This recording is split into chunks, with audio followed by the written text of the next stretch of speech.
اور ایک جلاد 10 کوڑے مارے گا اور ہٹ جائے گا، پھر دوسرا جلاد آئے گا وہ 10 کوڑے مارے گا ہٹ جائے گا، پھر تیسرا جلاد آئے گا وہ 10 کوڑے مارے گا ہٹ جائے گا، پھر چوتھا جلاد آئے گا پھر وہ 10 کوڑے مارے گا اور پھر وہ بھی ہٹ جائے گا، کیونکہ زور زور سے کوڑے پڑیں گے تو ایک جلاد 10 کوڑے مارنے کے بعد تھک جائے گا، پھر وہ اتنی زور سے نہیں مار پائے گا جتنی زور سے مارنا چاہیے، اس لیے 10 کے بعد دوسرا مارے گا تاکہ کوڑوں کی سختی میں کمی نہ آنے پائے، اس کی شدت میں کمی نہ آنے پائے۔ بیٹا چیختا رہا، ابو مجھے ایک جرم کی دو بار سزا کیوں دی جا رہی ہے؟ میں نے 40 کوڑے ملک شام کے اندر کھا تو لیے ہیں۔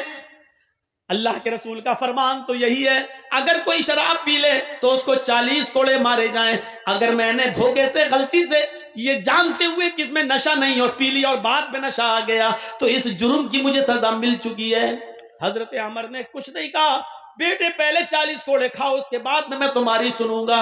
جب 40 کوڑے پوری طاقت سے پڑ چکے اس کے بعد حضرت عمر فاروق کا بیٹا بیٹھ گیا، اس لیے کہ اب اس کے جسم میں اتنی طاقت نہ رہی کہ وہ اپنے پیروں کے بل اٹھ کر اپنے گھر جا سکے۔ حضرت عمر نے اس کو گھر پہنچانے کا انتظام کیا، ٹھیلا ویلا منگوایا، اس زمانے کی جو گاڑیاں چلتی تھی اس گاڑی کو بلوایا اور اس پر بٹھایا۔ بیٹے نے کہا، ابو جان آپ نے جو کیا ہوگا وہ اچھا ہی کیا ہوگا، لیکن اتنا مجھے پتا ہے کہ آپ نے آج میرے ساتھ اچھا نہیں کیا ہے، کیونکہ جس جرم کی سزا میں پا چکا تھا مجھے دوبارہ اس جرم کی سزا کیوں ملی ہے؟ حضرت عمر نے کہا، نہیں آئے میرے بیٹے، میں نے اس لیے تجھے یہ 40 کوڑے مارے ہیں کہ جب میں نے سنا کہ تو نے نشہ جانے کے بعد نبیذ پی لی، پھر میں نے یہ سنا کہ عمر ابن عاص نے تجھے 40 کوڑے پڑوائے، 40 کوڑے لگوائے، تو میں سمجھ گیا عمر ابن عاص نے تمہاری پیٹھ پر جو کوڑے برسائے وہ سزا تو تمہیں دی گئی لوگوں کو دکھانے کے لیے، لیکن میں جانتا تھا شاید عمر ابن عاص نے تمہارے ساتھ رعایت برتی ہو، جتنی زور سے کوڑے مارنا چاہیے اتنی زور سے کوڑے تمہاری پیٹھ پر نہ برسوائے ہوں، اس لیے کہ تم عمر کے بیٹے ہو، اس لیے کہ تم امیر المومنین کے لخت جگر ہو، اس لیے کہ تم حضرت عمر فاروق کے صاحبزادے ہو۔ یہ سوچ کر شاید عمر ابن عاص نے جلاد سے کہہ دیا کہ بیٹے کی آہستہ آہستہ مارو، اتنا نہ مارو کہ خون ٹپکنے لگے۔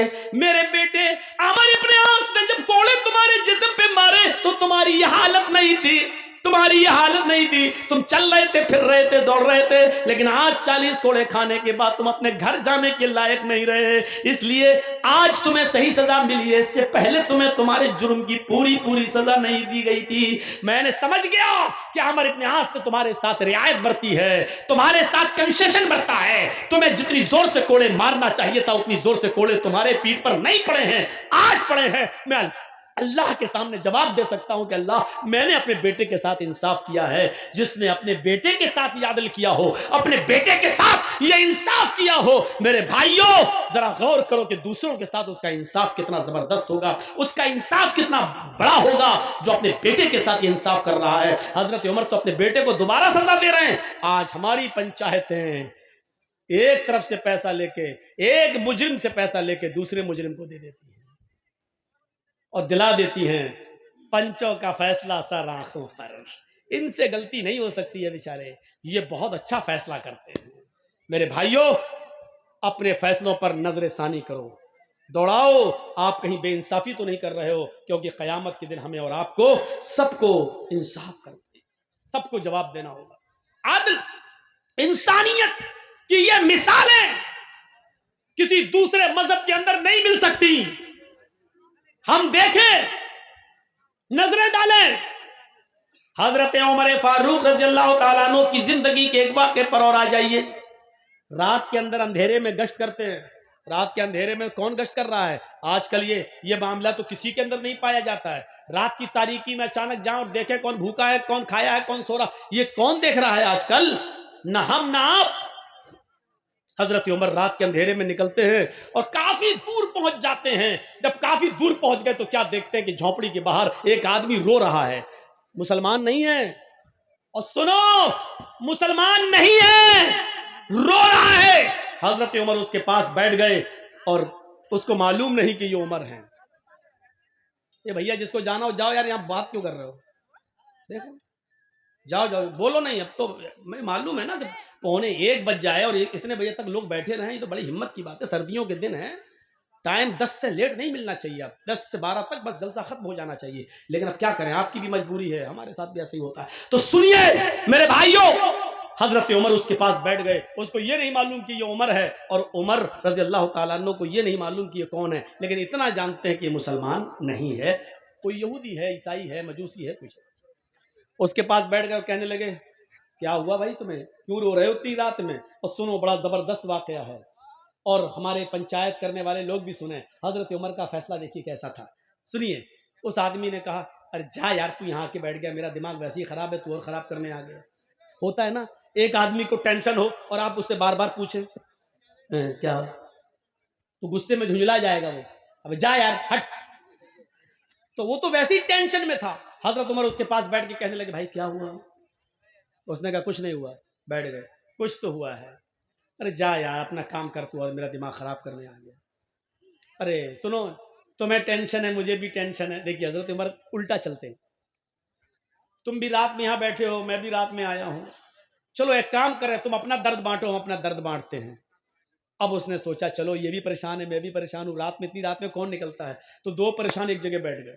حالانکہ حضرت عمر پریشان نہیں تھے، لیکن اس کی پریشانی جاننے کے لیے پریشان بن گئے۔ اس نے کہا بھائی، حضرت عمر نے کہا بتاؤ کیا بات ہے؟ اس نے کہا میرے بھائی، جب تم نے مجھے بھائی کہہ دیا تو سنو، اس جھونپڑی میں میری بیوی رہتی ہے، ہم دونوں بہت خوشی خوشی رہتے ہیں، میری بیوی مجھ سے بے انتہا پیار کرتی ہے، لیکن ہم غریب انسان ہیں۔ اسی گاؤں سے تھوڑی دوری پر ایک دوسرا گاؤں ہے، اس گاؤں سے ایک آدمی آتا ہے، طاقتور ہے، ہینڈسم ہے، خوبصورت ہے، طاقتور ہے، اور وہ جیسے ہی آتا ہے وہ سیدھے میری جھونپڑی میں گھستا ہے، مجھے کان پکڑ کے باہر نکال دیتا ہے۔ میری بیوی بڑی خوبصورت ہے، اس کے بعد وہ مجھے باہر بٹھا دیتا ہے اور میری بیوی کے ساتھ زبردستی زنا کرتا ہے۔ میری بیوی کے نہ چاہنے کے باوجود بھی وہ اس کو مجبور کر دیتا ہے اور وہ اس کے ساتھ زنا کرتا ہے۔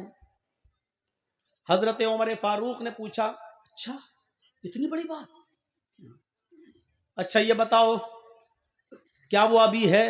کہا نہیں۔ تو آیا اور چلا گیا۔ میں کچھ بھی نہیں کر پاتا ہوں، اپنی بیوی کی کوئی مدد نہیں کر پاتا۔ اچھا تو یہ بتاؤ اب وہ کب آئے گا؟ حضرت عمر نے جب یہ پوچھا کہ وہ کب آئے گا تو اس نے جواب دیا ایک دن چھوڑ کر آتا ہے، یعنی آج وہ غلط کام کر کے گیا ہے، اب وہ کل نہیں آئے گا، پرسوں آئے گا۔ حضرت عمر فاروق نے کہا ٹھیک ہے، پرسوں میں آؤں گا اور تمہاری مدد کروں گا۔ اس نے کہا تو خود پریشان ہے، اپنی مدد تو کر نہیں پا رہا، میری مدد کیا کرے گا؟ ارے جا یار، تو کہہ رہا تھا میں پریشان ہوں۔ کہا میں پریشان ہوں، میں بھی پریشان ہوں، پریشان نہ ہوتا تو میں رات میں کیوں نکلتا، لیکن میری پریشانی اتنی بڑی ہے کہ آئے میرے بھائی، حضرت عمر کہتے ہیں آئے میرے بھائی، جب تو خود پریشان ہے تو میری پریشانی کو تو کیسے دور کرے گا؟ لیکن میں تیری پرسوں مدد کروں گا۔ اس نے کہا اچھا جاؤ ٹھیک ہے کر لینا۔ وہ سوچنے لگا ایسی تسلی دینے والے سبھی آتے ہیں، یہ بھی تسلی دے رہا ہے۔ حضرت عمر نے جاتے جاتے اس سے کہہ دیا ہاں سنو، پرسوں میں آؤں گا، اپنی بیوی سے کہہ دینا کھانا بنا کر تیار رکھے۔ کہنے لگا ارے جا یار، کھانے سے اس کا کیا تعلق ہے؟ تو مدد کرنے آئے گا کہ کھانا کھانے آئے گا؟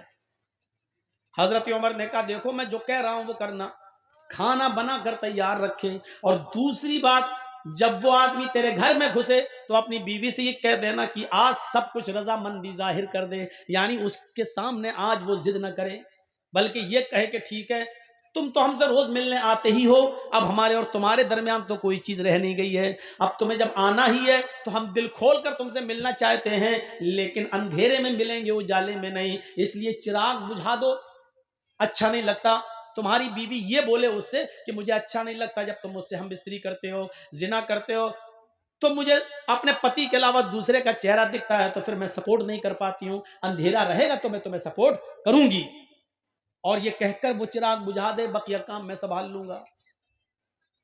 اب وہ سوچنے لگا کیا یہ سنبھالے گا اندھیرے میں، وہ دنیا بھر کی باتیں سوچنے لگا، لیکن اس نے سوچا چلو۔ حضرت عمر فاروق وقت سے پہلے آ گئے، دوسرے ایک دن چھوڑ کر دوسرے دن دیکھا جھونپڑی کے باہر وہ آدمی ٹہل رہا ہے. حضرت عمر فاروق نے کہا ٹھیک ہے میں آ گیا ہوں تمہاری مدد ہے. اس کو پتہ ہی نہیں کہ کیا کریں گے. جھونپڑی کے پیچھے چھپ جاتے ہیں اور اس آدمی سے کہتے ہیں کہ تم اپنی بیوی کے پاس جاؤ, وہ آئے گا تو تمہیں خود ہی کان پکڑ کے باہر نکالے گا. وہ آدمی اپنی بیوی کے پاس چلا جاتا ہے. رات تھوڑی اور اندھیری ہوتی ہے. حضرت عمر تھوڑی دور سے یہ منظر دیکھ رہے ہیں. تھوڑی دیر کے بعد وہ ایک آدمی کو آتے ہوئے دیکھتے ہیں لیکن شکل نہیں سمجھ میں آتی ہے کہ کون ہے اندھیرے کی وجہ سے. وہ آدمی آتا ہے اور سیدھے جھونپڑی میں گھس جاتا ہے اور اس آدمی کو اس کے شوہر کو جھونپڑی سے نکال کے باہر کر دیتا ہے. چلو, اور وہیں چلا گیا. سارے کام سمجھا چکے تھے. بیوی بولی ٹھیک ہے بھائی اب تم تو آتے ہی ہو ہمارے پاس, اب ضد کرنے سے کیا فائدہ, ہمیں بھی کوئی فائدہ ملے گا نہیں, ہم بھی زندگی کے مزے لینا چاہتے ہیں. ایک کام کرو, جب تم ہمارے ساتھ ملتے ہو روشنی میں, تمہارا چہرہ جب آتا ہے تو پتی کی جگہ جب میں تمہیں دیکھتی ہوں تو میں ڈر جاتی ہوں. ایک کام کرو چراغ بجھا دو اور اس کے بعد ہم سے ملو, پھر دیکھو ہم تمہیں کتنا خوش کرتے ہیں. اس نے کہا چلو, اب اپنے آپ ہی تیار ہو گئی ہے. چراغ بجھا دیا. جیسے ہی چراغ بجھتا ہے حضرت عمر فاروق زیادہ لیٹ نہیں ہوتے ہیں, کیونکہ اگر لیٹ ہوں گے تو کہیں زنا کاری نہ ہو جائے, اس کو بھی بچانا ہے, اس کی بیوی کو اس زنا سے بچانا ہے. جیسے ہی چراغ بجھتا ہے حضرت عمر جھونپڑی کے اندر گھس جاتے ہیں.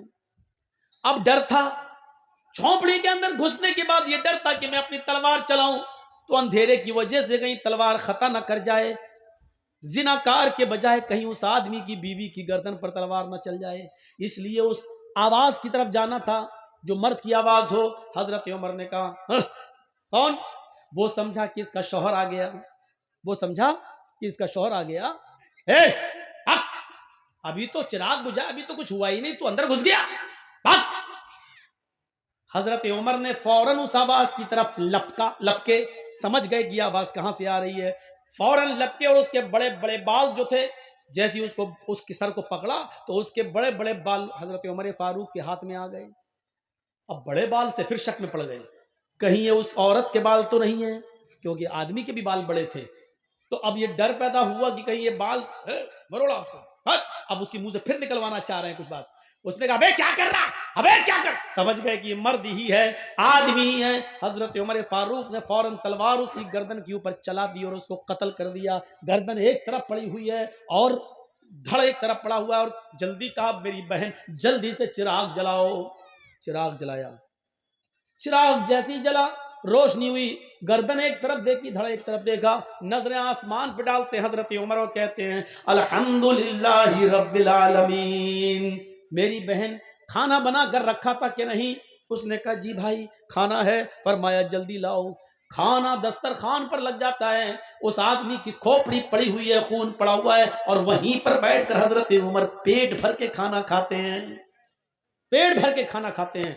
وہ آدمی بار بار دیکھ رہے ہیں لاش کے پاس بیٹھ کے کھانا کھا رہا ہے. اور جب کھانا کھا چکے تو چلنے لگے. اس آدمی نے پیچھے سے پکڑا, بھیا کہاں جا رہے ہو؟ کہا جا رہا ہوں اپنے گھر. یہ لاش کا لاش کیا, اس کا تو کام ہو گیا.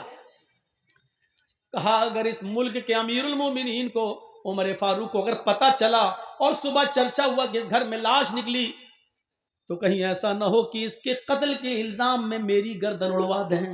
تم عمر کا انصاف نہیں جانتے ہو. حضرت عمر مسکراتے ہیں اور کہتے ہیں تمہیں ڈرنے کی ضرورت نہیں ہے.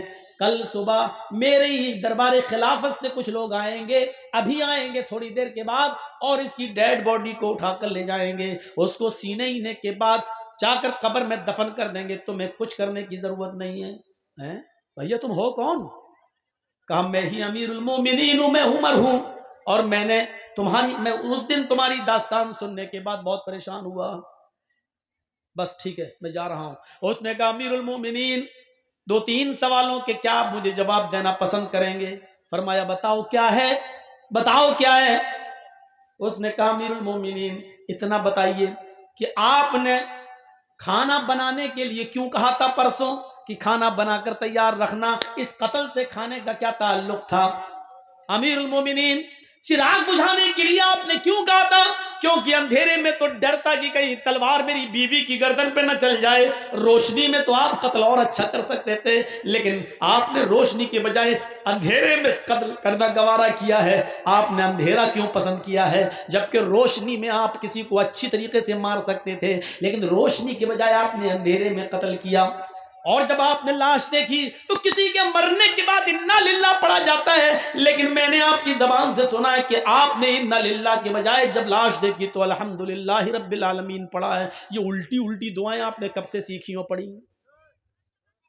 اس نے حضرت عمر کا جواب سنو، کیا جواب تھا۔ حضرت عمر فرماتے ہیں، اے میرے بھائی، جب تو نے مجھے اپنی داستان سنائی اور تو نے کہا کہ میں بھوکا ہوں، کھانا نہیں کھاتا اس لیے کہ میں اپنی بیوی کی مدد نہیں کر سکتا، جب تک میں اپنی بیوی کو ظلم سے بچا نہ لوں میں کھانا نہیں کھاؤں گا، جب تو نے مجھ سے یہ بات کہی تو اس وقت میں نے دل میں سوچا، اے عمر تو کتنا بد نصیب ہے، تو کتنا مطلب پرست ہے۔